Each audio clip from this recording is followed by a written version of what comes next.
Hello students, स्वागत है आप सभी का हमारे यूट्यूब चैनल इंग्लिश क्लासेज में। आज की वीडियो में हम अपने टॉपिक टेंस को आगे बढ़ाने वाले हैं। टेंस टॉपिक को आगे बढ़ाने से पहले कहना चाहेंगे कि हमारे टेंसेस पे बहुत क्लासेस हो चुकी हैं। हमारा टेंस वो कंप्लीट होने वाला है। अगर आप हमारे चैनल पे पहली बार आए हो, हमारा वीडियो डायरेक्ट ये देख रहे हो, तो आपको यहाँ से शुरू नहीं करके जहाँ से हमने अपनी टेंसेस की क्लासेस शुरू की थी, आपको टेंसेस वहाँ से शुरू करने चाहिए। आपको वहाँ से क्लासेज है वो देखनी चाहिए, तब जाके आपको टेंसेज है वो समझ में आने वाले हैं। एक और बात कहना चाहेंगे, अगर आप हमारे चैनल पे पहली बार आए हो, हमारे वीडियोस देख रहे हो, अगर पसंद आ रहे हैं तो हमारे चैनल को सब्सक्राइब कीजिए, वीडियो को शेयर कीजिए, लाइक कीजिए। ज़्यादा समय नहीं लेते हुए शुरू करते हैं आज का टॉपिक।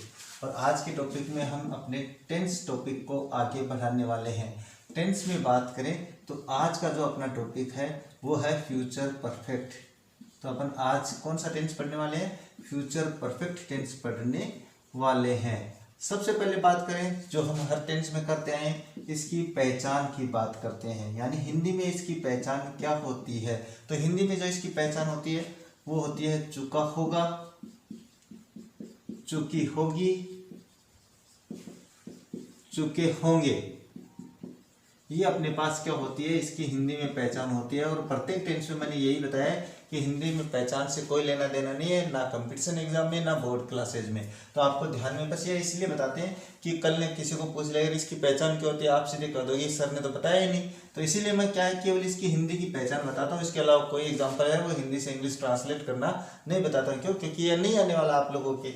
हम बात करते हैं सबसे पहले इसकी हेल्पिंग वर्ब की। तो इसमें हेल्पिंग वर्ब अपने पास क्या आ जाती है? विल या सेल। मैंने एक बात बताई है कि कंप्लीट फ्यूचर टेंस में, चाहे फ्यूचर इंडिफिनिट हो, चाहे फ्यूचर कॉन्टिन्यूस हो, चाहे फ्यूचर परफेक्ट हो, और चाहे फ्यूचर परफेक्ट कॉन्टिन्यूस टेंस जो इसके बाद में पढ़ेंगे, उनकी सभी की सारी क्रियाएं विल सेल ही होती है। अब आप कहोगे सर सभी की कैसे हो सकती है, आप तो ये गलत बोल रहे हो। नहीं, मैं गलत नहीं बोल रहा हूँ, सारी की क्रिया यही होती है। बस इनके साथ में अपन कुछ लगा देते हैं जो अपने टेंस के रूल को सही कर देता है। अब अपन पढ़ रहे हैं फ्यूचर टेंस, तो फ्यूचर बनाने के लिए विल या सेल के साथ क्या होती है? वर्ब की फर्स्ट फॉर्म आती है, तो वो फ्यूचर बन जाता है। अब परफेक्ट बनाने के लिए मैंने एक बात बताई थी आप लोगों को कि जब तक वाक्य में हैज, है और हैड नहीं आता है, तब तक वाक्य परफेक्ट नहीं बनता है। तो प्रेजेंट परफेक्ट में अपन ने इसको काम में ले लिया, पास्ट परफेक्ट में अपन ने इसको काम में ले लिया, तो फ्यूचर परफेक्ट कैसे बनेगा? तो फ्यूचर परफेक्ट के लिए तो बची नहीं। तो फिर क्या होता है कि अपने पास एक हैव होती है। ये हैव ही क्यों लिए है ये भी अभी बताते हैं। तो यहाँ पे मैं विल सेल के साथ हैव लिख देता हूँ, और इस हैव के साथ मैं लिख देता हूँ वर्ब की थर्ड फॉर्म।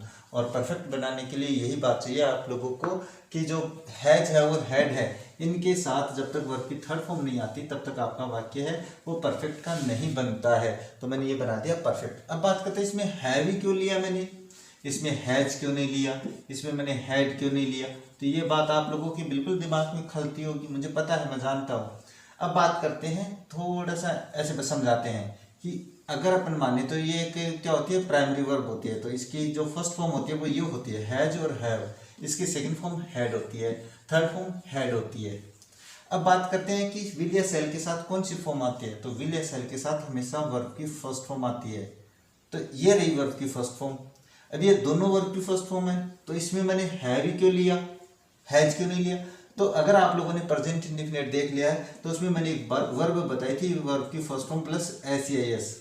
तो ये वो वर्ब है जिसमें अपने हैव में एस या एस लगाकर इसको हैज बनाया है। क्यों? एक वचनकर्ता के साथ उपयोग करने के लिए। ये बात अपन ने बहुत आसान भाषा में पहले बता दी थी कि वो नाउन प्लस एस या एस प्लूरल बन जाती है। या आप शुरू में देखे होंगे तो समझ गए होंगे। और वर्ब में एस या एस लगता है तो वो सिंगुलर हो जाती है। ये आपको टॉपिक है वो अपन सब्जेक्ट वर्ब कंकर्ड में भी समझाएंगे। तो बस ये आपको थोड़ा सा ध्यान में रखना है, ये वर्ब की फर्स्ट फॉर्म प्लस एस या एस है, और इसके साथ जो आती है वर्ब की फर्स्ट फॉर्म वो बेस फॉर्म आती है जो कि प्लूरल फॉर्म में होती है। यानी कहने का मतलब जो वर्ब की फर्स्ट फॉर्म होती है वो प्लूरल फॉर्म में होती है, और इसके साथ अपन एस या एस जोड़कर उसको सिंगुलर बनाते हैं। तो जो हैज है वो अपने पास सिंगुलर वर्ब बनाने के लिए उसको हैज बनाया गया है, हैव में एस या एस जोड़कर। इसीलिए अपन यहाँ पे हैव का प्रयोग करते हैं। अब बताते हैं आपको इसके रूल्स। तो रूल्स का मतलब वही तरीका, एक वाक्य को कितने तरीकों से बनाते हैं। तो सबसे पहले सिंपल तरीके से बनाएंगे। सिंपल तरीके से आपको नियम पता चल गया होगा, क्या बनेगा? सब्जेक्ट प्लस विल या shall plus have plus verb की थर्ड फॉर्म प्लस ऑब्जेक्ट और फुल स्टॉप मार्क आ गया, यानी एक वाक्य कंप्लीट हो गया है। अब बात करते हैं इसके नेगेटिव की। तो नेगेटिव वाक्य कब बनता है? नेगेटिव वाक्य तब बनता है जब आप हेल्पिंग वर्ब के जस्ट बाद में नोट लगाते हो। अब आप कहोगे इसमें सर हेल्पिंग वर्ब ये बता दी या ये है, तो मैंने पहले बता दिया कि हेल्पिंग वर्ब यही होती है। ये तो इनके साथ अपन वर्ब बनाने में काम में लेते हैं। अपना रूल कैसे बनेगा? नहीं तो सब्जेक्ट ये विल या सेल के साथ ये रही वर्ब की फर्स्ट फॉर्म यानी प्लूरल फॉर्म में। अब हैज या हैव के साथ लगाने से वर्ब की थर्ड फॉर्म आ जाती है, यहाँ पे ये आ गई वर्ब की थर्ड फॉर्म। तो ये इसके साथ वर्ब की थर्ड फॉर्म आने से वाक्य हो गया परफेक्ट, और इसके साथ आने से ये हो गया वाक्य अपने पास फ्यूचर का। तो ये बात आपको थोड़ी सी ध्यान में रखनी है। अब बात करते हैं इसका नेगेटिव कैसे बनेगा। तो हेल्पिंग वर्ब के जस्ट बाद में नोट लगाएंगे, और हेल्पिंग वर्ब क्या है? विल या सेल।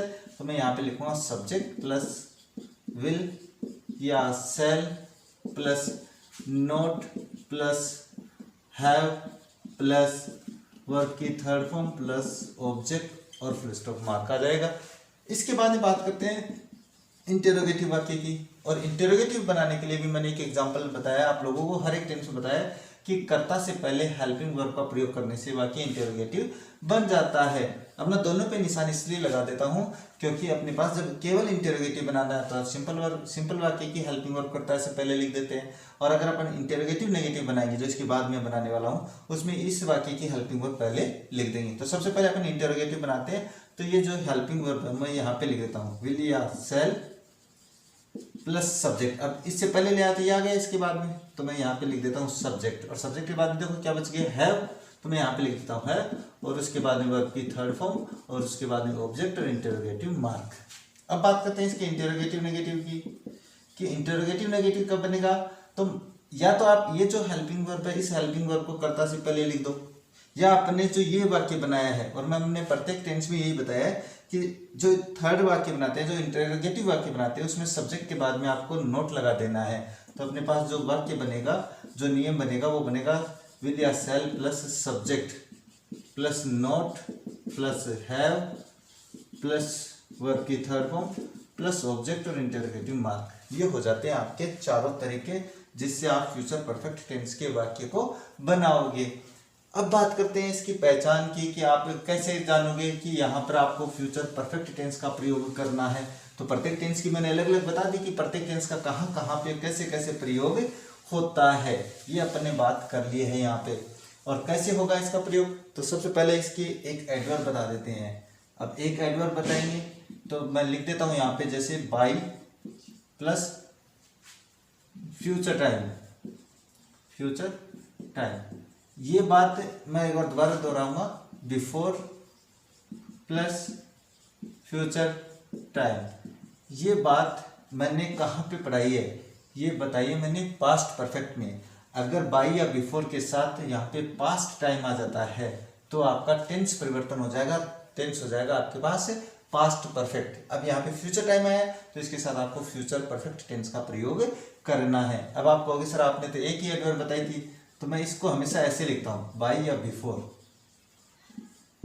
और इसके साथ आपको फ्यूचर टाइम लिखना होता है, ये आपको देखना है। तो ये हो जाता है आपके पास क्या, बाई या बिफोर प्लस फ्यूचर टाइम आने पर आपको कौन से टेंस का प्रयोग करना है, फ्यूचर परफेक्ट टेंस का प्रयोग करना है। अब इसमें एक चीज और बताएंगे भैया आप लोगों को, जो आप लोगों को रेयर कंडीशन में सुनने को मिलती है, अगर मिल जाती है तो, नहीं तो मैं तो हमेशा बच्चों को समझाता हूँ, बहुत आसान तरीके से बताता हूँ कि जब दो वाक्य बिफोर से जुड़े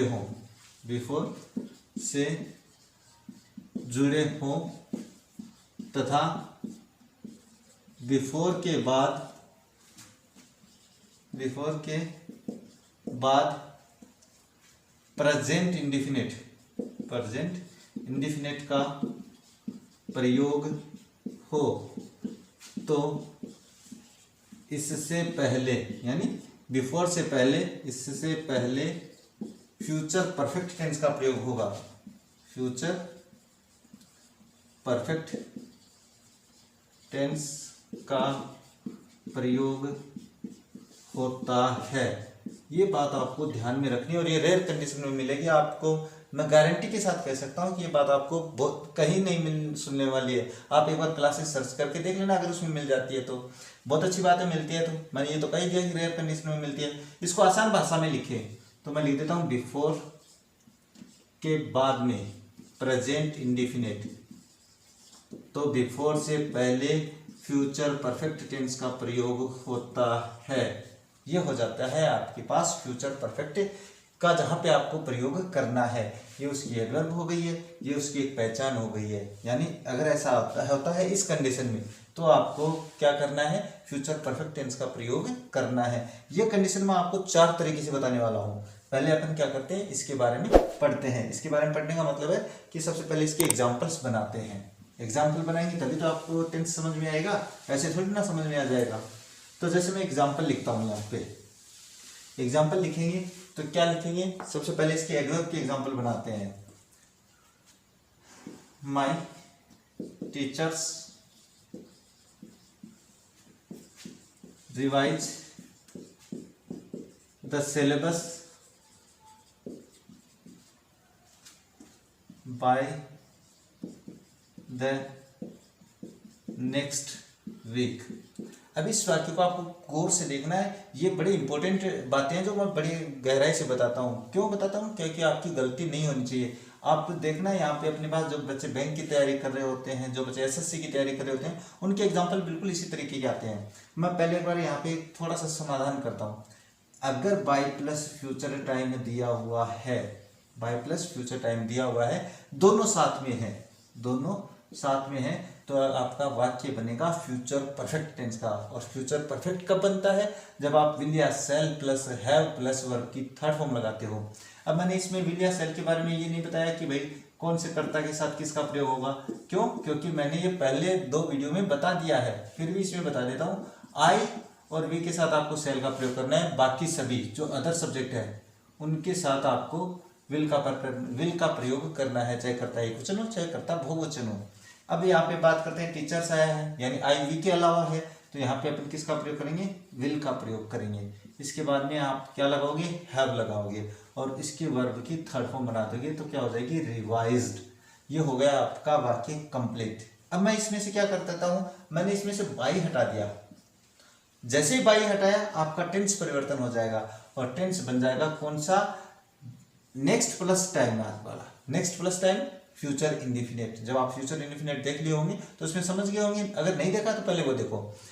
नेक्स्ट प्लस टाइम दिया हुआ है फ्यूचर इंडेफिनिट, और फ्यूचर इंडेफिनिट कब बनेगा, जब आप विल या सेल प्लस वर्ब की फर्स्ट फॉर्म लगाते हो। तो टीचर के अनुसार यहाँ पे क्या लगाओगे, विल लगाओगे, और वर्ब की फर्स्ट फॉर्म रिवाइज, तो वाक्य बन जाएगा आपका कंप्लीट। ये आपको ध्यान में रखनी है। नेक्स्ट एग्जाम्पल और बताएंगे भाई, before the following week, following month कर देता हूं, following month I join my new job. अब मैंने इसमें क्या लिखा है, बिफोर लिखा है, बिफोर के साथ फ्यूचर टाइम लिखा है। फॉलोइंग प्लस टाइम कहाँ आता है, फ्यूचर टाइम होता है। Following plus time, next plus time, दोनों सेम बात है भाई।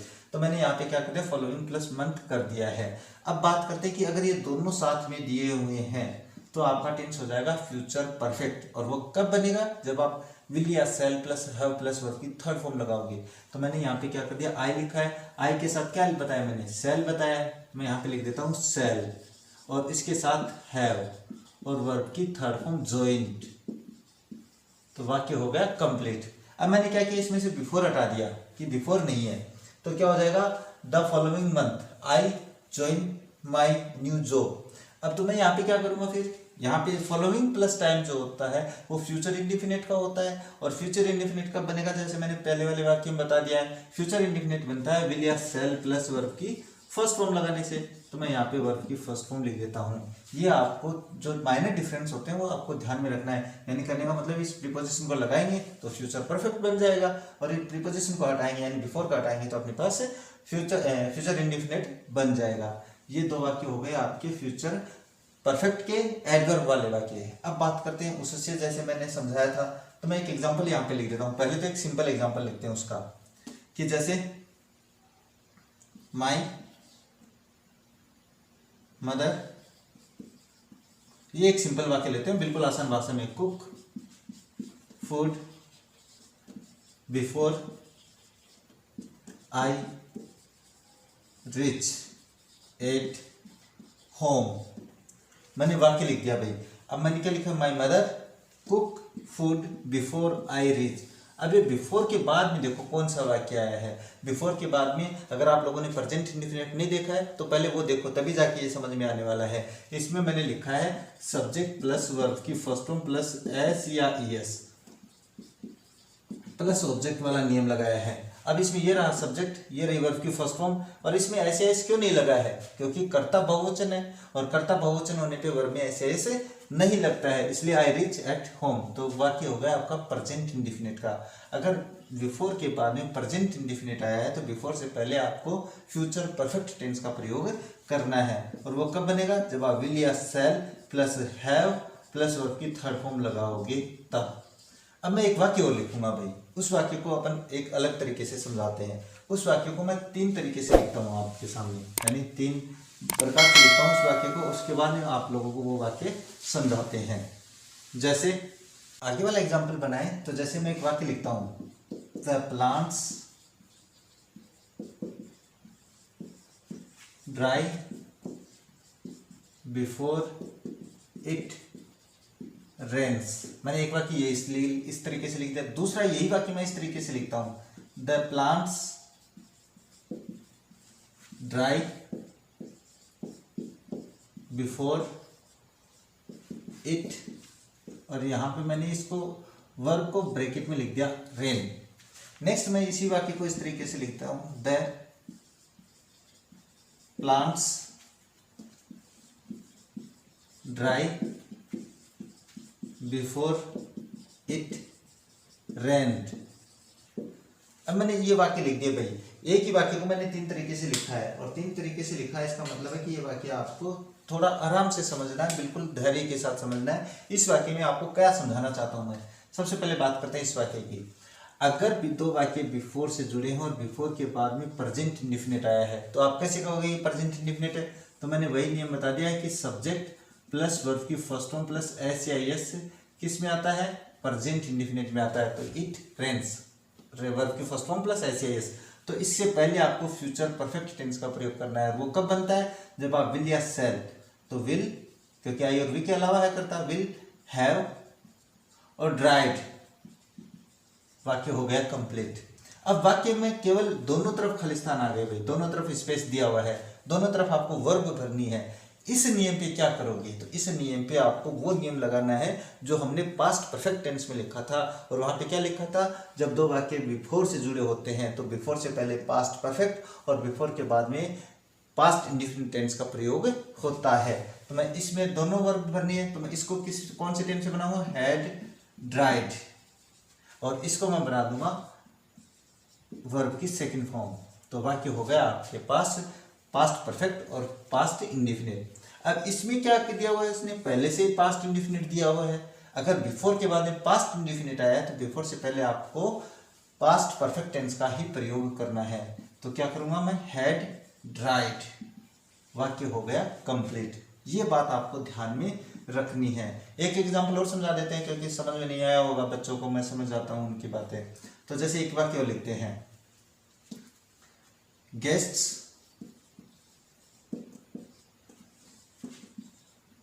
arrive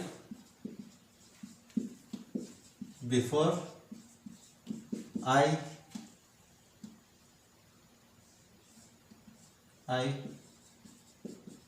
make tea। मैंने एक वाक्य लिखा है, यही वाक्य मैं दूसरे तरीके से लिख देता हूं। जैसे गेस्ट्स, इसमें चलो मैं यहां पे लिख देता हूं, कोई दिक्कत नहीं है। Guests arrive before I make tea. मैं ये वाक्य भाई यहाँ पे लिख देता हूँ क्योंकि मैंने उसमें खाली जगह छोड़ दी, तो मैंने इसको प्रेजेंट इंडेफिनिट बना दिया बिफोर के बाद में। कोई दिक्कत नहीं है, तो ऊपर वाला बता देंगे, नीचे वाला बता देते हैं कि इसमें अपने पास दोनों तरफ स्पेस दे रखा है, तो अगर दोनों तरफ स्पेस दे रखा है तो आपको पास्ट परफेक्ट वाला नियम लगाना है। और पास्ट परफेक्ट वाला नियम लगाएंगे तो बिफोर से पहले पास्ट परफेक्ट कब बनेगा, जब हेड प्लस वर्ब की थर्ड फॉर्म लगाओगे तब, और बाद में जब आप वर्ब की सेकंड फॉर्म लगाओगे तो बन जाएगा बिफोर के बाद में पास्ट इंडिफिनिट।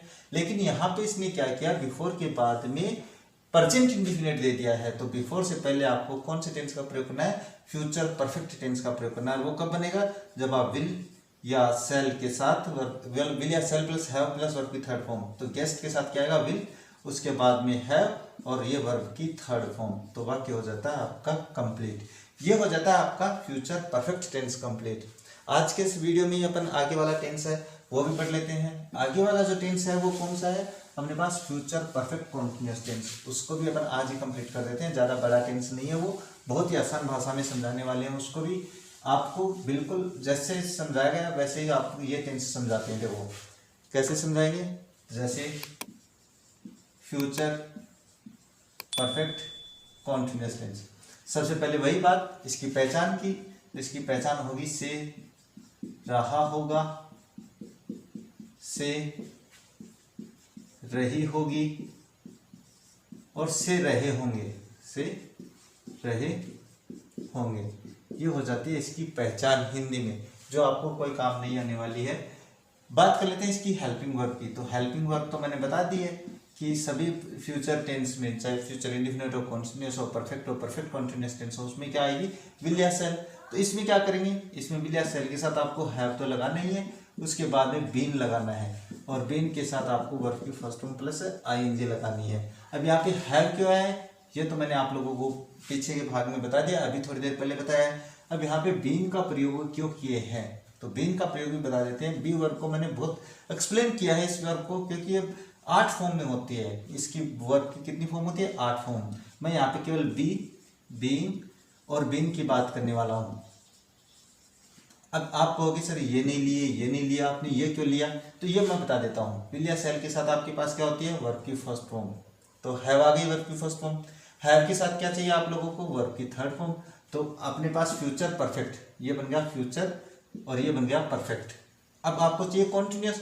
कॉन्टिन्यूअस कैसे बनेगा, जब आप बी वर्ब की फर्स्ट फॉर्म, बी वर्ब के साथ वर्ब की फर्स्ट फॉर्म प्लस आईएनजी लगाओगे, तो ये रही बी वर्ब और इसके साथ ये रही वर्ब की फर्स्ट फॉर्म प्लस आईएनजी। अब आप कहोगे ये क्यों नहीं लगाए, तो हैव के साथ हमेशा वर्ब की थर्ड फॉर्म आती है, तो ये रही अपनी वर्ब की फर्स्ट फॉर्म है, और ये वर्ब की कौन सी फॉर्म है, आईएनजी वाली फॉर्म, इसीलिए अपन हैव के साथ बीन का प्रयोग करते हैं। अब बात करते हैं इसके रूल्स की, जो ये अपने रूल्स वही जो तरीके की एक फ्यूचर परफेक्ट कॉन्टिन्यूअस टेंस को कितने तरीकों से बनाएंगे। तो जो सिंपल वाक्य होता है, जो सिंपल वाक्य होता है उसका जो नियम बनता है वो बनता है सब्जेक्ट प्लस विल या shall plus have plus been plus verb की first form plus ING plus object plus since या फॉर प्लस टाइम। अब ये सिंस या फॉर प्लस टाइम के बारे में मैंने बहुत डिटेल से बात कर ली है। दोनों टेंसेज जो है प्रेजेंट परफेक्ट कॉन्टिन्यूअस टेंस और पास्ट परफेक्ट कॉन्टिन्यूअस टेंस। अब बात करते हैं इसके नेगेटिव वाक्य की। तो जो नेगेटिव वाक्य होता है वो होता है सब्जेक्ट प्लस विल या shall plus have plus, sorry गलत बोल दिया मैंने। अपन नेगेटिव कब बनता है वाक्य, नेगेटिव तब बनता है जब आप हेल्पिंग वर्ब के जस्ट बाद में नोट लगाते हो। तो मैं यहाँ पे विल या सेल के बाद में क्या लगा देता हूँ, नोट लगा देता हूँ। अब जो बच गया वो लिख देता हूँ मैं, हैव बीन प्लस वर्ब की first form plus ING plus object since plus since या फॉर प्लस टाइम, सिंस या फॉर प्लस टाइम, मैं यहाँ पे ये लिख देता हूँ। बाकी हो गया कंप्लीट। अब बात करते हैं इसके इंटरोगेटिव की। तो इंटरोगेटिव कैसे बनेगा, जब आप सिंपल वाक्य में केवल इंटरोगेटिव बना रहे हो तो सिंपल वाक्य में सिर्फ हेल्पिंग वर्ब है वो कर्ता से पहले लिख देंगे, और कर्ता क्या है, विल या सेल प्लस सब्जेक्ट प्लस उसके बाद अपने पास जो बच गया वो लिख देते हैं, have plus been plus verb की first form plus ING plus object plus since या for plus time plus since या फॉर प्लस टाइम और इंटरोगेटिव मार्क। अब बात करते हैं तीसरे वाक्य की। तो तीसरा जो वाक्य है अपने पास क्या बनेगा, इंटरोगेटिव नेगेटिव। और वो कैसे बनेगा, वो बनेगा आप जब जो तीसरा वाक्य बनाया अपन ने उसमें सब्जेक्ट के बाद में क्या लगा दोगे, नोट लगा दोगे।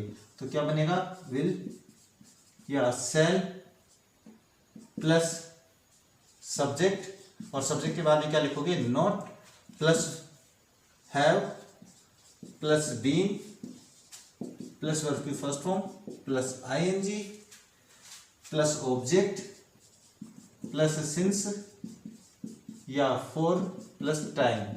ये अपने पास हो जाते हैं वाक्य फ्यूचर परफेक्ट कॉन्टिन्यूअस टेंस के।